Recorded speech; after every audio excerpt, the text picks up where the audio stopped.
Assalamualaikum warahmatullahi wabarakatuh. Saya Julisti Awanda dengan NIM A1C1200007 dari kelas reguler A. Baiklah, pada kesempatan kali ini saya akan membahas praktikum dengan judul kinetika kimia.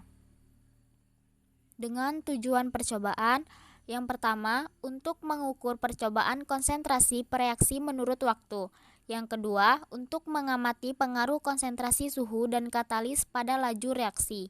Yang ketiga, untuk menentukan hukum laju suatu reaksi dalam larutan berair. Landasan teori. Laju reaksi kimia dapat dipengaruhi oleh beberapa faktor: konsentrasi reaksi dan kadang-kadang produk, suhu, dan katalis. Pengukuran laju biasanya dilakukan di bawah kondisi percobaan yang tetap, dengan satu faktor tetap, sedangkan faktor lain diseragamkan. Cara mengukur laju reaksi, salah satu segi penting dari pengkajian kinetika ialah merancang teknik yang mudah untuk memantau jalannya reaksi menurut waktu. Analisis kimia dengan cara volumetri atau gravimetri relatif lambat, sehingga cara seperti ini tidak digunakan kecuali bila reaksi lambat atau dapat dihentikan dengan perbandingan tiba-tiba, atau dengan penambahan reaksi yang menghentikan reaksi untuk suatu reaksi hipotesis.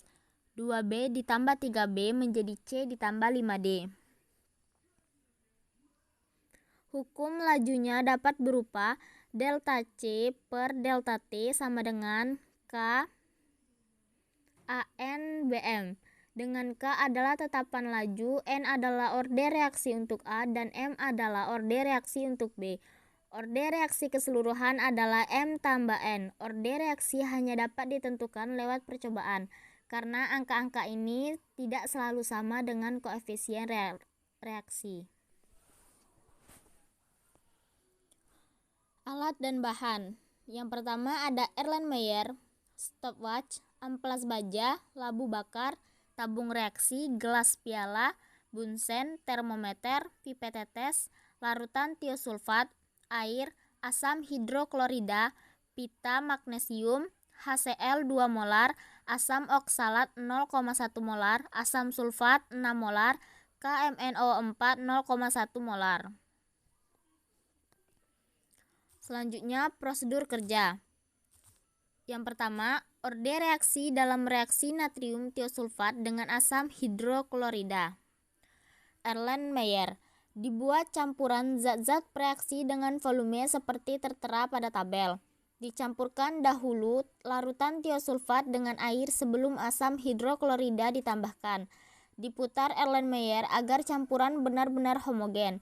Dicatat waktu mulai saat asam ditambahkan sampai timbulnya kekeruhan karena pengendapan tembaga. Hasil. Tabung Erlenmeyer. Dilakukan percobaan lagi dengan komposisi seperti tabel. Volume tiosulfat dibuat tetap, sedangkan volume asam beragam. Dibuat grafik S2O3 2- terhadap T dan S2O3 2- terhadap 1/T. Selanjutnya, orde reaksi dalam reaksi antara magnesium dengan asam hidroklorida. Pita magnesium.